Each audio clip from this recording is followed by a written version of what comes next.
Delante de todos, en la celebración del cumpleaños de mi propio nieto, mi hijo Ricardo me dijo que mis regalos ya no tenían sentido en el mundo moderno. No fue un grito, fue algo peor, un susurro condescendiente, cargado de lástima, mientras apartaba el paquete que yo había envuelto con tanto esmero. Sentí cómo las miradas de los invitados, amigos suyos que apenas me conocían, se clavaban en mí, no con compasión, sino con esa incómoda mezcla de pena y alivio por no estar en mi lugar. Me convertí en un instante en la anciana anacrónica, la abuela cuyas manualidades ya solo servían para estorbar en un mundo de tecnología y lujo desmedido. El peso de esa frase, pronunciada por la persona a la que dediqué mi vida, aplastó algo dentro de mí, un último vestigio de esperanza en que aún ocupaba un lugar valioso en su vida. Aquella humillación pública no fue un ataque, fue una sentencia. Yo era oficialmente invisible, un mueble antiguo en una casa de diseño minimalista.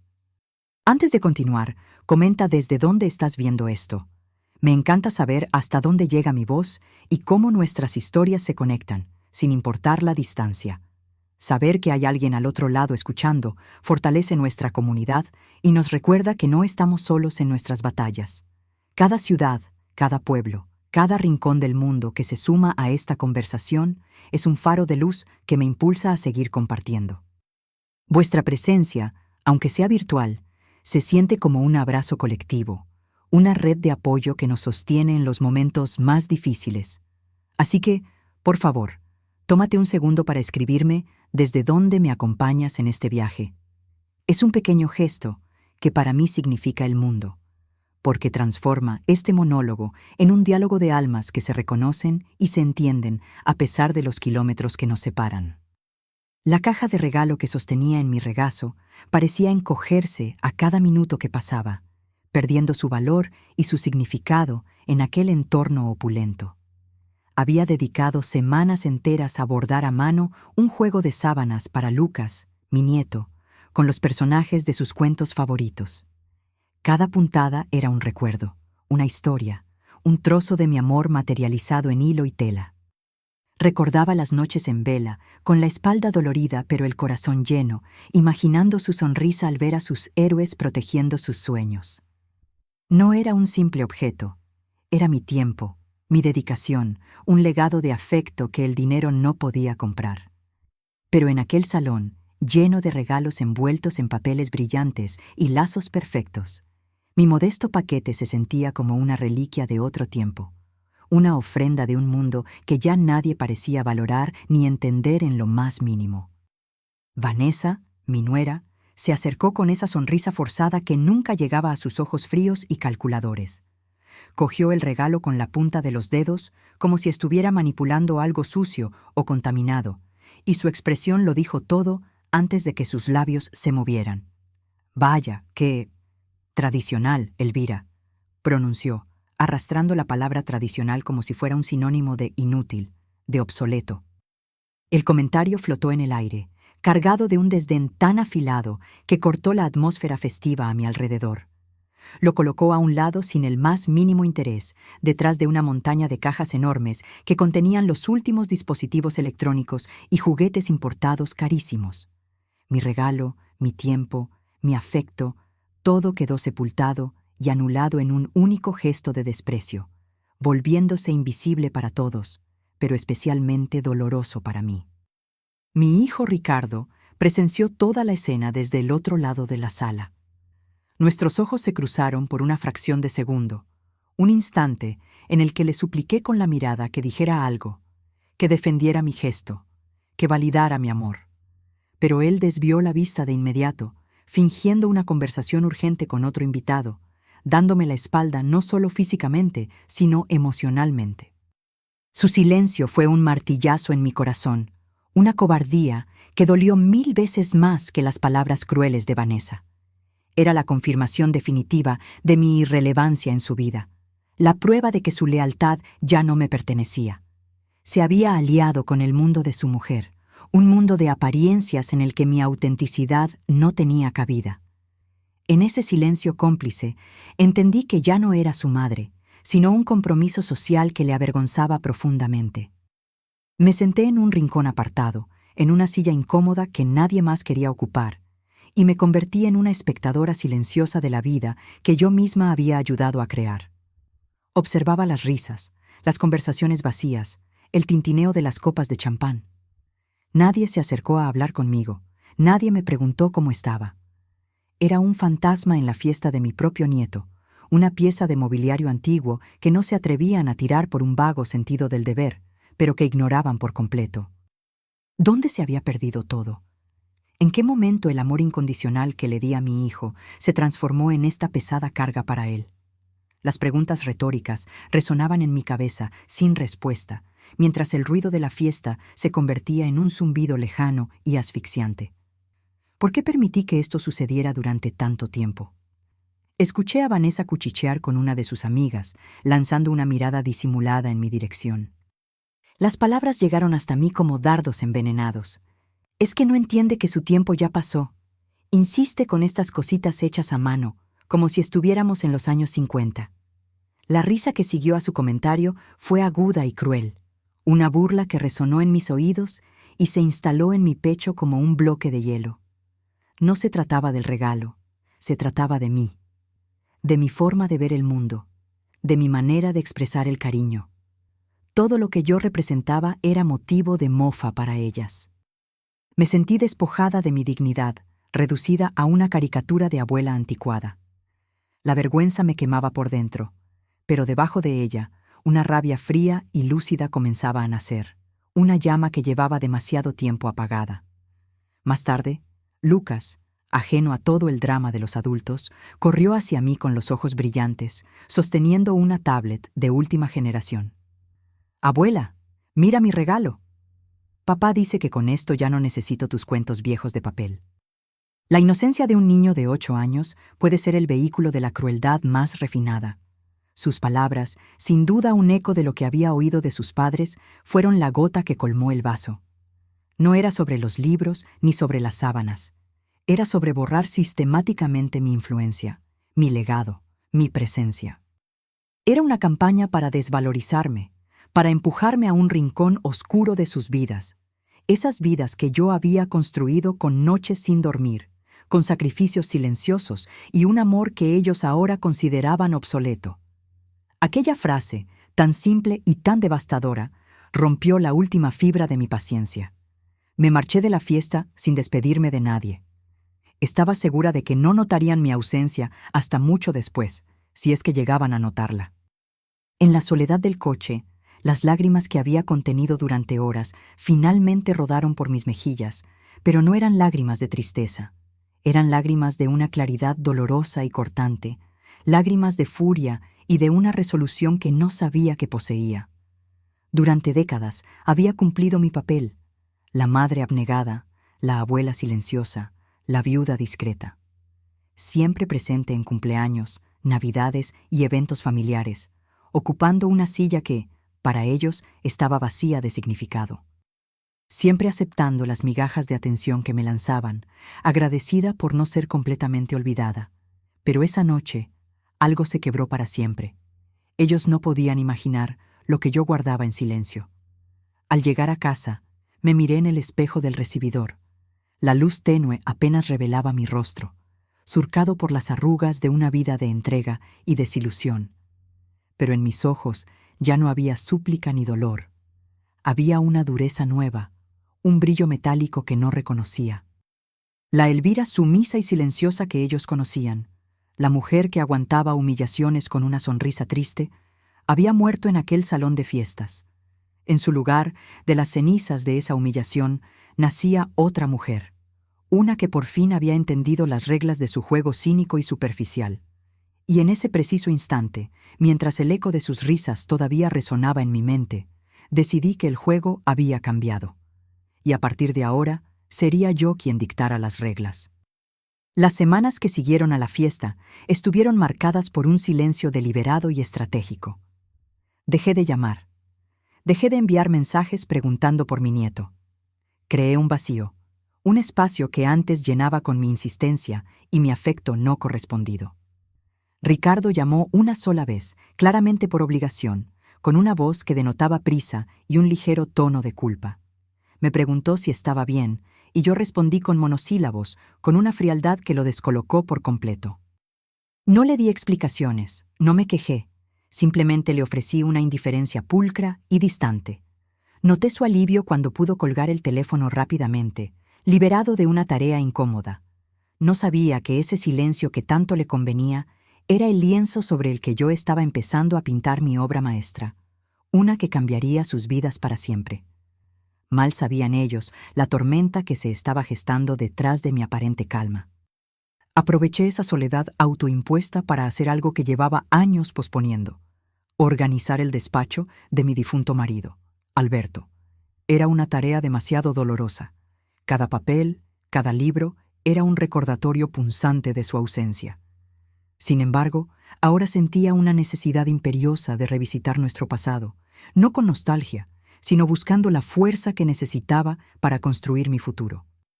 Mientras desempolvaba viejas estanterías y abría cajas selladas por el tiempo, sentía que no solo estaba ordenando sus cosas, sino también mis propias ideas y mi resolución. El aroma a papel antiguo y a su colonia impregnaba el aire, y en lugar de hundirme en la tristeza, sentí que su presencia me infundía un coraje que creía perdido para siempre. Estaba buscando un ancla, una señal, algo que me guiara en la tormenta que se avecinaba, una pieza clave que aún no sabía que existía. En el fondo de un cajón de su escritorio, cerrado con una pequeña llave que yo siempre había pensado que era para documentos sin importancia, encontré una carpeta de cuero oscuro. Mi nombre, Elvira, estaba grabado en discretas letras doradas en la cubierta. Mi corazón se aceleró de una forma que no había sentido en años. Alberto nunca me había hablado de esa carpeta. La sostuve en mis manos, sintiendo el tacto suave del cuero, y una mezcla de miedo y expectación me recorrió el cuerpo. ¿Qué secreto podría haber guardado con tanto celo durante tanto tiempo? Durante un instante dudé en abrirla, temiendo lo que pudiera encontrar en su interior. Pero la mujer que era ahora, la que había nacido de la humillación, no podía permitirse el lujo de la cobardía. Con manos temblorosas pero firmes, abrí la carpeta y me preparé para lo que fuera. Dentro, perfectamente ordenados, había documentos legales, escrituras, contratos de sociedad, certificados de acciones y, encima de todo, una carta escrita a mano por él. Mis ojos devoraron las líneas de su caligrafía familiar, y el suelo pareció desaparecer bajo mis pies. Alberto, con una clarividencia que me dejó sin aliento, había previsto la naturaleza ambiciosa y superficial de nuestro hijo. Años antes de fallecer, en el más absoluto secreto, había transferido la totalidad del patrimonio familiar a mi nombre.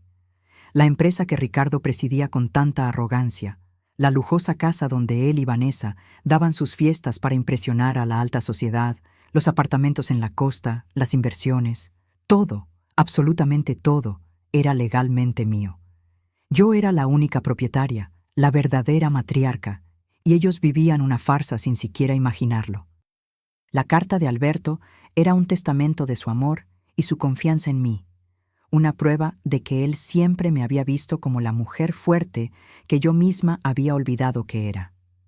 Elvira, mi amor, comenzaba.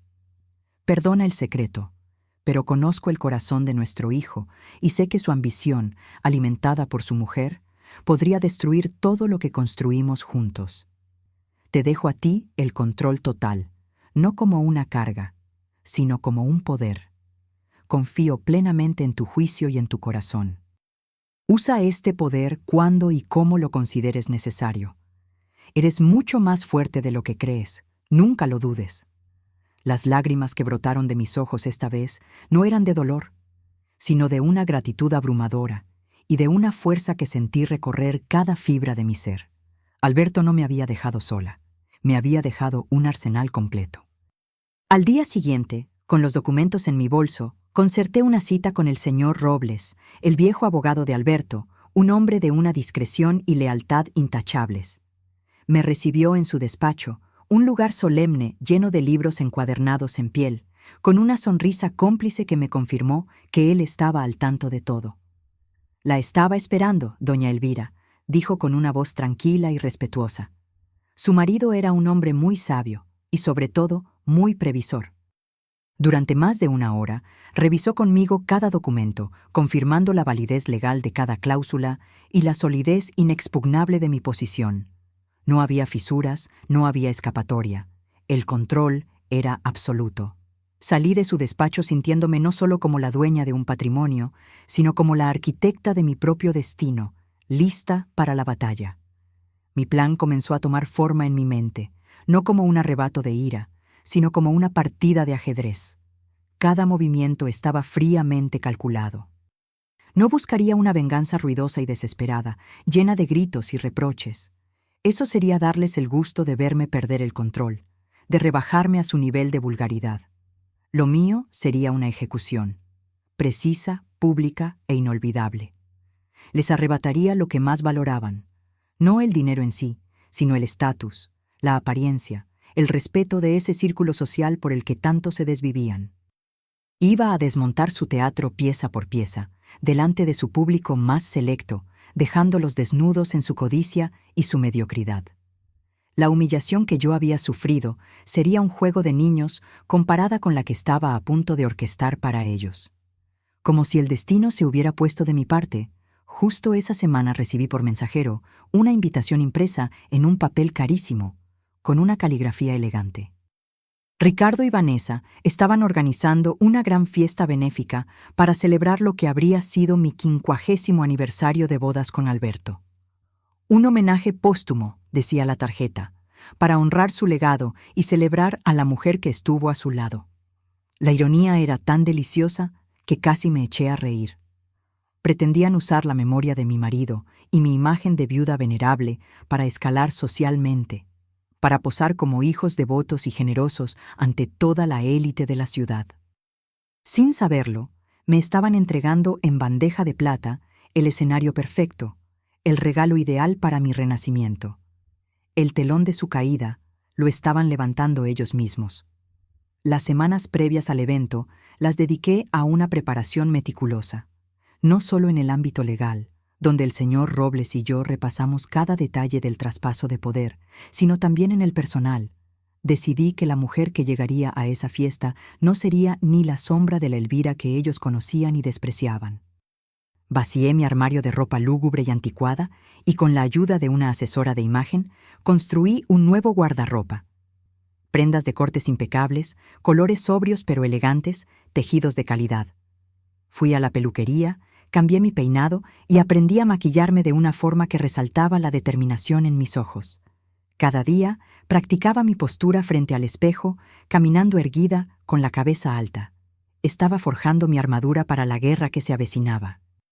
Ricardo y Vanessa me llamaban de vez en cuando para informarme de los avances de la fiesta, siempre con ese tono condescendiente que ahora me resultaba casi cómico. «Madre, no te preocupes por nada. Tú solo tienes que venir, sentarte y sonreír. Nosotros nos encargamos de todo, para que no te canses», me dijo Ricardo en una de sus llamadas. Yo asentía dócilmente al otro lado de la línea, interpretando el papel de la anciana frágil y agradecida que ellos esperaban que fuera. Cada palabra suya alimentaba mi determinación. Les dejé creer que tenían el control total, que yo era simplemente una pieza más en su decorado. Dejé que su arrogancia creciera sin medida, porque sabía que cuanto más alto volaran, más dura y espectacular sería su caída. Ellos no podían imaginar lo que yo guardaba en silencio. Mientras ellos se afanaban en elegir el catering, las flores y la música, yo me sumergía en los informes de la empresa. Pasaba horas en el despacho de Alberto, estudiando los balances, los proyectos en curso, los nombres de los directivos clave. Quería entender el imperio que estaba a punto de reclamar. No por ambición, sino por responsabilidad. Era el legado de mi marido, el trabajo de su vida, y no iba a permitir que siguiera en manos de alguien que lo veía solo como una fuente de ingresos para financiar un estilo de vida extravagante. Descubrí proyectos que Alberto había soñado y que Ricardo había dejado en el olvido. Vi el potencial desaprovechado y la mala gestión disfrazada de éxito. Esto reforzó mi convicción. No solo estaba recuperando mi dignidad, estaba salvando el trabajo de mi marido. El señor Robles me ayudó a preparar toda la documentación necesaria para ser presentada en el momento oportuno. Teníamos copias compulsadas de las escrituras, el testamento, los cambios de titularidad de las acciones. Todo estaba guardado en un maletín de cuero, listo para la batalla final. También redactamos las notificaciones formales de cese para Ricardo y para los miembros del Consejo de Administración que eran sus cómplices. No dejaríamos ningún cabo suelto, ninguna posibilidad de apelación o de retraso. Sería un golpe limpio y definitivo. La estrategia estaba trazada con una precisión militar. Ellos habían planeado una fiesta para exhibir su poder y su estatus. Yo había planeado una revolución silenciosa que estallaría en mitad de su celebración, dejándolos sin nada. Una semana antes del evento, fui a visitar la tumba de Alberto. Hacía tiempo que no iba. Me senté junto a la lápida de mármol y por primera vez no lloré de pena. Le hablé en voz baja, contándole todo lo que había descubierto y lo que estaba a punto de hacer. Le pedí su bendición, no como una viuda desvalida, sino como su socia, como su igual. «Voy a proteger lo que construiste, mi amor», le susurré al viento. «Voy a honrar tu memoria, asegurándome de que tu legado caiga en manos de quien lo respete de verdad. Y voy a recuperar el respeto que me deben». Al levantarme, sentí una paz inmensa, una certeza absoluta de que estaba haciendo lo correcto. Ya no actuaba solo por mí, sino también por él y por la justicia que merecía su memoria. La víspera de la fiesta, Ricardo me llamó. «Madre, solo para recordarte que mañana pases un día tranquilo. Te mandaremos un coche a las 8. Vanessa ha elegido un vestido precioso para ti. Te lo enviamos esta tarde». La audacia de elegir hasta mi ropa me habría enfurecido semanas atrás, pero ahora solo me causó una sonrisa helada. «No te preocupes, hijo, ya tengo algo que ponerme», respondí con una calma que lo sorprendió notablemente. «Nos vemos mañana». Colgué antes de que pudiera protestar. El vestido que habían enviado, un modelo recatado y de color pastel, quedó en su caja sin abrir. Yo ya había elegido mi atuendo para la noche más importante de mi nueva vida. Mal sabían ellos lo que estaba a punto de revelar, y que mi elección de vestuario era solo el primer símbolo de mi nueva autoridad. Esa noche apenas dormí, no por nervios, sino por una extraña mezcla de expectación y serenidad. Repasé mi discurso una y otra vez en mi mente, no para memorizarlo, sino para sentir cada palabra, para que saliera de mí con la fuerza de una verdad incontestable. Ellos habían planeado una fiesta para celebrar mi pasado, un pasado en el que yo era una figura decorativa y silenciosa. No podían ni imaginar que ese evento no sería el epílogo de mi historia, sino el prólogo de la suya. Sería el escenario del futuro que yo misma iba a diseñar para ellos. Un futuro escrito con la tinta de la verdad y la pluma afilada de la justicia. La silla vacía que yo solía ocupar en sus vidas estaba a punto de convertirse en un trono desde el cual dictaría sentencia. Llegué puntualmente, no en el coche que me habían enviado, sino en un vehículo privado conducido por un chófer discreto que el señor Robles había contratado para mí. Cuando entré en el salón, un murmullo recorrió a los invitados más cercanos a la puerta. No llevaba el vestido insulso y de colores pastel que Vanessa había elegido para mí. En su lugar, había optado por un traje de chaqueta de terciopelo de un profundo color azul noche, con un corte impecable que delineaba una figura erguida y segura. Un collar de perlas, herencia de mi madre y que no había usado en años, adornaba mi cuello. Mi pelo, recogido en un moño bajo y elegante, y un maquillaje sutil pero firme, completaban una imagen que no se correspondía en absoluto con la de la abuela frágil y despistada que ellos se esforzaban en proyectar. Vi la confusión en el rostro de Ricardo y el destello de ira mal disimulada en los ojos de Vanessa. La mujer que había llegado a su fiesta no era la que ellos esperaban. Ignoré por completo la mesita apartada que claramente habían designado para mí, en un rincón alejado de la acción principal. En su lugar, caminé con paso firme y deliberado hacia el centro del salón, donde se congregaban los invitados más importantes: el director del banco, un par de socios clave de la empresa y algunos políticos locales. Me presenté con una claridad y una confianza que los dejó visiblemente sorprendidos. Ricardo se apresuró a mi lado, intentando tomarme del brazo con una falsa solicitud. Madre, por aquí. Ven a sentarte. No te canses, susurró, tratando de guiarme hacia mi exilio designado. Retiré mi brazo con suavidad, pero con una firmeza que no admitía réplica. Estoy perfectamente, hijo. Déjame saludar a vuestros amigos, respondí en un tono de voz lo suficientemente alto como para que los que estaban cerca escucharan. Su sonrisa se tensó, su control empezaba a resquebrajarse. Llegó el momento del discurso principal. Ricardo subió a un pequeño escenario, bañado por la luz de un foco, y tomó el micrófono. Su voz, impostada y solemne, llenó la sala. Habló de su padre, Alberto, como un gran hombre de negocios, un visionario. Y luego habló de mí, mi madre, Elvira, el pilar silencioso de nuestra familia. La mujer que, desde la sombra, apoyó incondicionalmente a mi padre, dedicando su vida al hogar y a nosotros. Sus palabras me pintaban como una figura pasiva, una reliquia decorativa cuya única virtud había sido el sacrificio silencioso. El público asentía conmovido, aplaudiendo la imagen del hijo devoto que honraba a su anciana madre. Yo permanecía de pie, observando el espectáculo con una calma glacial. Cada una de sus mentiras era un clavo más en el ataúd que él mismo se estaba construyendo. Vanessa se unió a él en el escenario, añadiendo su propia dosis de veneno edulcorado. Habló de la importancia de la familia, de cómo ahora era su deber cuidar de mí, asegurarse de que mis últimos años fueran tranquilos y sin preocupaciones. Juntos desvelaron un enorme retrato al óleo de Alberto y de mí, una imagen de nuestra boda, de una Elvira joven y llena de sueños. Era la culminación de su farsa, el símbolo de cómo pretendían encerrarme en un pasado idealizado mientras me despojaban de mi presente. Los aplausos resonaron en todo el salón.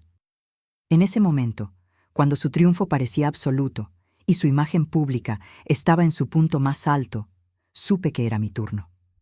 Dejé mi copa en la bandeja de un camarero que pasaba y comencé a caminar hacia el escenario. El juego, por fin, iba a comenzar. Mi avance fue lento y deliberado. Con cada paso, el murmullo de las conversaciones se fue apagando. La orquesta, notando el cambio en la atmósfera, dejó de tocar. Para cuando llegué a las escaleras del escenario, un silencio denso y expectante se había apoderado de la sala. Todas las miradas estaban puestas en mí. Ricardo y Vanessa me observaban con una mezcla de pánico y enfado. «¿Qué haces, madre?», siseó Ricardo entre dientes, intentando bloquearme el paso. Simplemente le sonreí, una sonrisa que no llegó a mis ojos, y subí el último escalón. Me acerqué al atril, y él, instintivamente, retrocedió. Tomé el micrófono de su soporte con una mano firme. El silencio era tan profundo que se podía oír el latido de los corazones. La audiencia estaba cautiva, intuyendo que el guión de la noche estaba a punto de cambiar drásticamente. «Gracias», dije, y mi voz, clara y firme, resonó en todo el salón sin un ápice de temblor. «Gracias a todos por venir, y gracias a ti, Ricardo, y a ti, Vanessa, por organizar este homenaje». Hice una pausa, dejando que la palabra flotara en el aire cargada de ironía.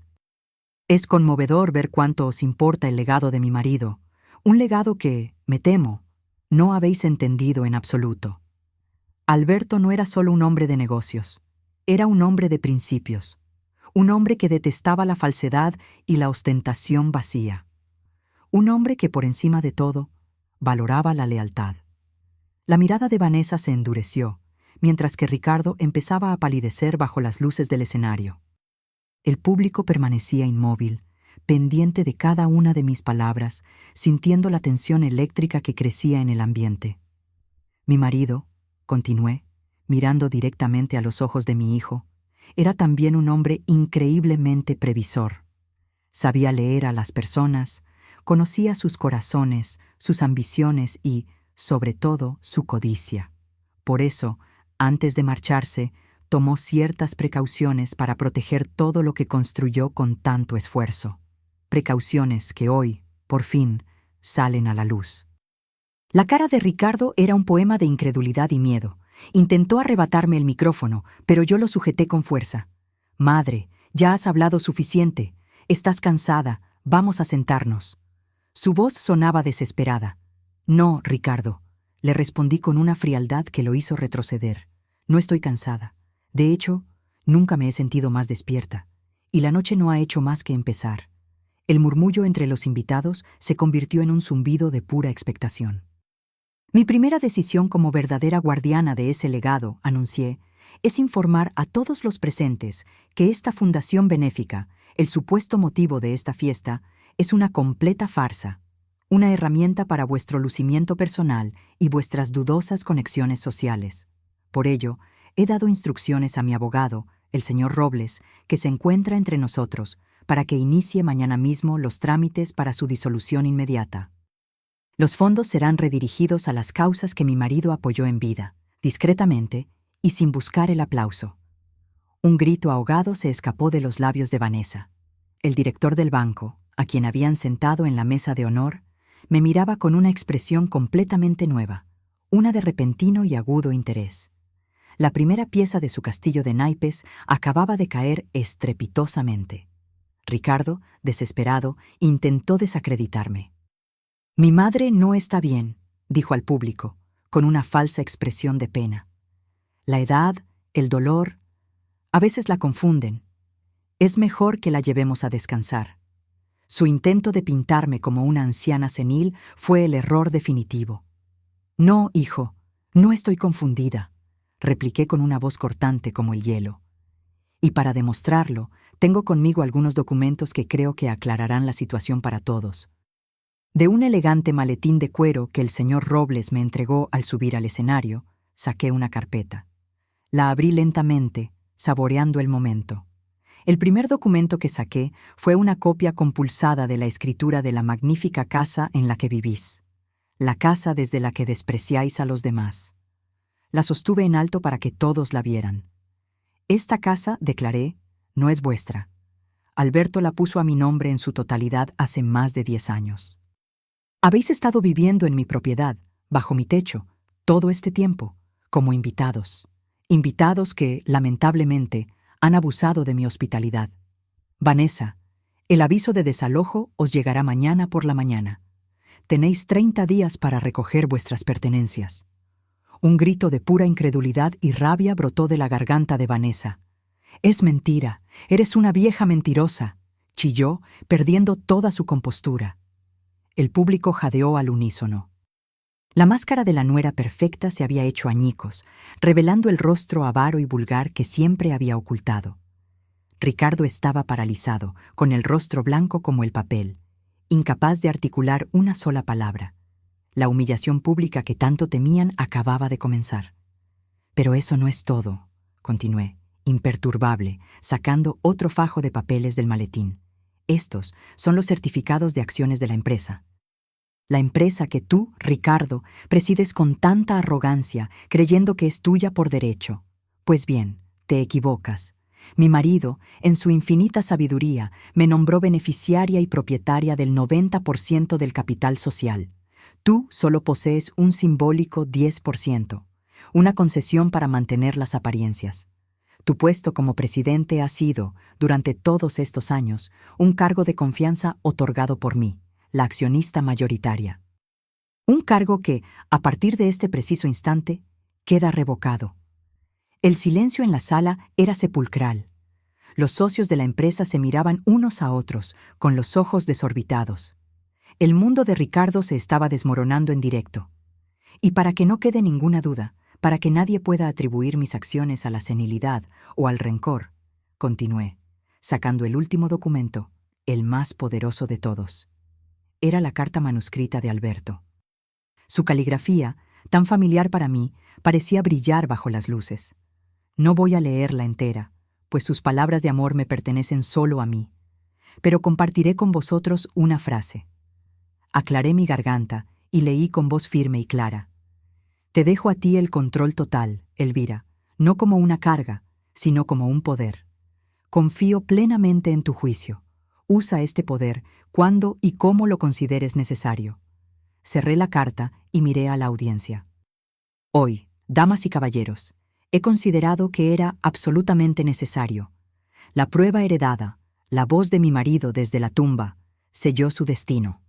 La reacción fue explosiva. Vanessa, completamente fuera de sí, intentó abalanzarse sobre mí para arrebatarme los papeles, pero fue detenida por 2 miembros de seguridad que el señor Robles había contratado previsoramente. Gritaba incoherencias, acusándome de robo y de locura. Ricardo, por su parte, se derrumbó. Se dejó caer en una de las sillas del escenario, con la cabeza entre las manos, un hombre roto y humillado ante el mismo público al que había intentado impresionar.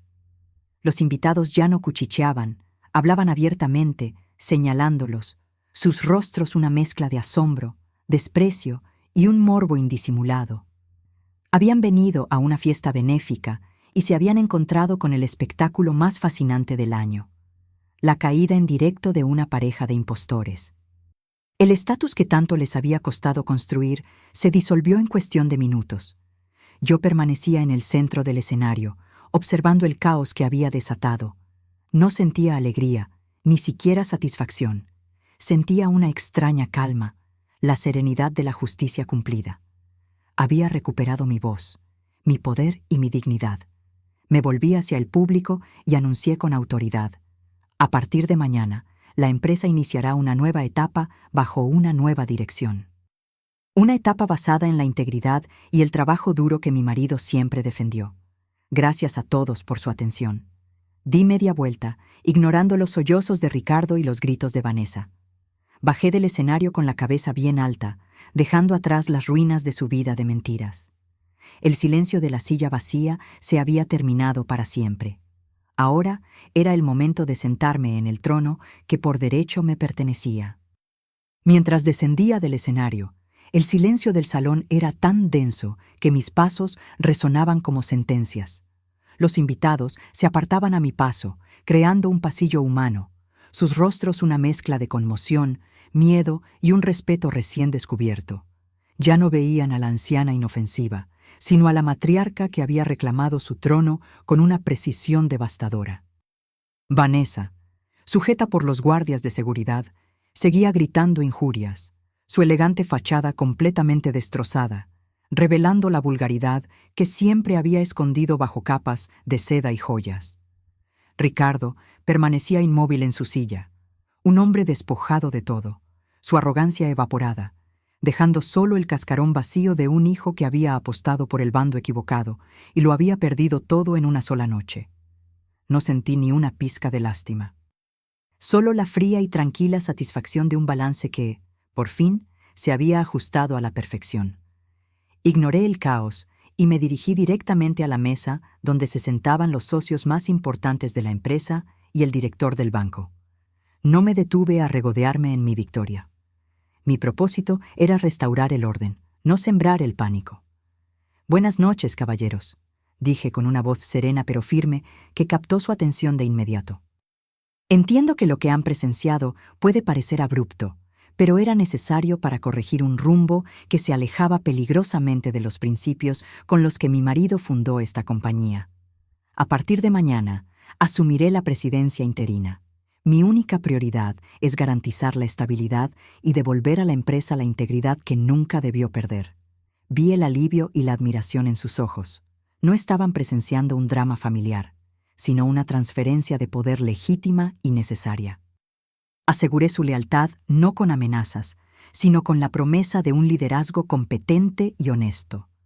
Salí del salón sin mirar atrás, dejando que ellos se ahogaran en las consecuencias de sus propias acciones.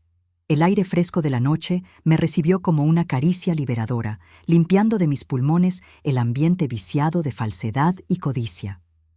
Mientras el chófer me abría la puerta del coche, sentí que un peso inmenso que había llevado sobre mis hombros durante años se desvanecía por completo. Ya no era la viuda invisible, la madre a la que se tolera por obligación. Era Elvira, simplemente Elvira, una mujer que había recuperado su nombre, su historia y, lo más importante, su futuro. El viaje de vuelta a casa fue en silencio, pero no era un silencio de soledad, sino de paz. La paz que solo llega cuando se ha luchado por la propia dignidad y se ha ganado la batalla sin concesiones ni arrepentimientos. A la mañana siguiente, mientras el sol se filtraba por las ventanas de mi salón, me preparé una taza de té y me senté en mi sillón favorito. El teléfono no paraba de sonar, pero lo ignoré. Sabía que al otro lado de la línea solo encontraría la desesperación de quienes habían perdido su mundo de privilegios. Imaginé la escena en aquella casa que ya no era suya. El timbre sonando, el oficial de justicia entregando la notificación de desalojo, sus rostros descompuestos al darse cuenta de que no era una amenaza vacía. A primera hora, el señor Robles ya había ejecutado mis órdenes. Todas sus cuentas bancarias y tarjetas de crédito que dependían de la empresa habían sido canceladas. El acceso de Ricardo a las oficinas centrales había sido revocado. Cada puerta que ellos creían suya se estaba cerrando de golpe, una por una, de forma metódica e implacable. Ricardo consiguió mi número privado y me llamó desde un teléfono desconocido. Su voz, cuando contesté, ya no era condescendiente, sino un gruñido de rabia y autocompasión. ¿Cómo has podido hacernos esto? Después de todo lo que hemos hecho por ti, de cuidarte. Soy tu único hijo, por el amor de Dios. Su intento de apelar a un sentimentalismo que él mismo había destruido era patético. Mi respuesta fue tan fría como el acero. Lo que tú llamas cuidar, yo lo llamo mantener a una prisionera en una jaula de oro mientras le robabais su legado. Y sí, eres mi hijo, pero tú mismo te encargaste de romper ese vínculo cuando permitiste que tu mujer me humillara y te quedaste callado. No hay nada más que hablar, Ricardo. Colgué el teléfono y bloqueé el número. Era el punto final, la última palabra de una conversación que había durado demasiado tiempo. En cuanto a Vanessa, su castigo fue más allá de lo financiero. Su caída fue social, pública y espectacular.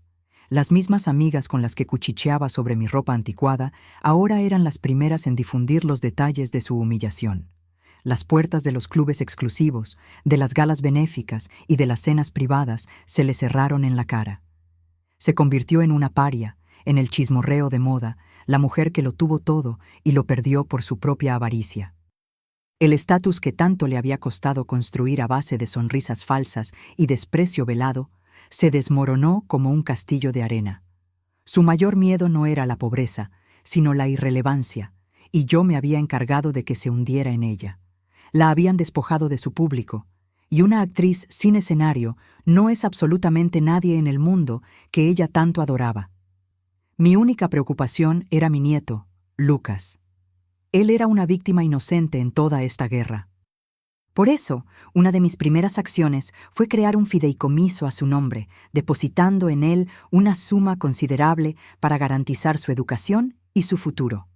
El fondo sería administrado por el señor Robles, con instrucciones muy claras de que ni Ricardo ni Vanessa podrían tocar un solo céntimo. Cuando Lucas alcanzara la mayoría de edad, tendría acceso a los recursos para construir su propia vida, lejos de la influencia tóxica de sus padres. Quería que entendiera, cuando creciera, que el amor de una abuela no se mide en regalos caros, sino en actos de protección y en la construcción de un futuro seguro. Mi batalla era con ellos, no con el niño que amaba por encima de todo. Los meses siguientes los dediqué a tomar las riendas de la empresa. Me sumergí en el trabajo, no con la ambición de acumular más riqueza, sino con el propósito de honrar la visión de Alberto. Desempolvé proyectos filantrópicos que él había soñado y que Ricardo había descartado por no ser lo suficientemente rentables o glamurosos. Creé becas para jóvenes talentos, invertí en la comunidad local y establecí una fundación, esta vez real, que llevaba su nombre. Cada día, al sentarme en su despacho, que ahora era el mío, sentía su presencia orgullosa. No estaba simplemente gestionando su dinero, estaba dando vida a su alma, asegurándome de que su legado fuera recordado no por su riqueza, sino por su bondad y su integridad. Por fin, me sentía su socia, su igual. Una vez que el nuevo consejo de administración estuvo firmemente establecido y la empresa navegaba con rumbo firme, decidí que era mi momento. Durante toda mi vida, mis viajes se habían limitado a las vacaciones familiares que ellos elegían. Ahora, el mundo entero era mío. Compré un billete de avión, sin fecha de regreso, para un largo viaje por Italia, un sueño que Alberto y yo siempre habíamos pospuesto. Quería pasear por Florencia, perderme en las calles de Roma, sentir el sol de la Toscana en mi piel. No como una turista, sino como una mujer libre que por fin era dueña de su tiempo y de sus decisiones. La silla que una vez estuvo vacía y llena de dolor, ahora era el punto de partida para una vida de aventuras que yo misma iba a escribir, página a página. Mi historia no es una de venganza, sino de justicia. Es el relato de cómo una mujer, a la que daban por acabada, encontró en el fondo de la humillación la fuerza para reclamar lo que era suyo.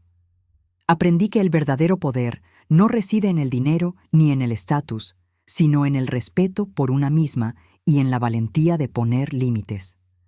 La dignidad no es algo que te dan, es algo que, si te lo arrebatan, tienes todo el derecho del mundo a recuperar, sin pedir permiso ni perdón.